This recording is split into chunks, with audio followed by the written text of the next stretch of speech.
போற்றி. திருச்சிற்றம்பலம். கட்டரவினார் வேடநிலை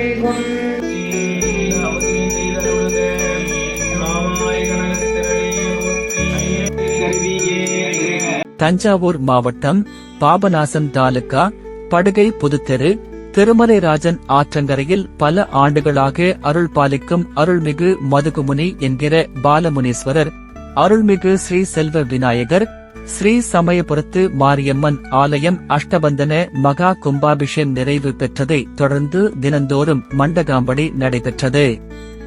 48வது நாளாக மண்டல அபிஷேக நிறைவு நாளை முன்னிட்டு யாக பூஜைகள், தமிழ் முறைப்படி மந்திரங்கள் ஓதப்பட்டு மகா பூர்ணாகதி நடைபெற்றது. அதனைத் தொடர்ந்து சுவாமிகளுக்கு சிறப்பு அபிஷேக ஆராதனைகள் நடைபெற்று மகா தீபாராதனை காண்பிக்கப்பட்டு பக்தர்களுக்கு பிரசாதம் வழங்கப்பட்டது. மண்டல அபிஷேக நிகழ்ச்சியில் கிராம மக்கள் ஏராளமானோர் பங்கேற்று சாமி தரிசனம் செய்தனர். விழா ஏற்பாடுகளை தட்டுமால் படுகை மற்றும் படுகை புதுத்தெரு கிராமவாசிகள் செய்திருந்தனர்.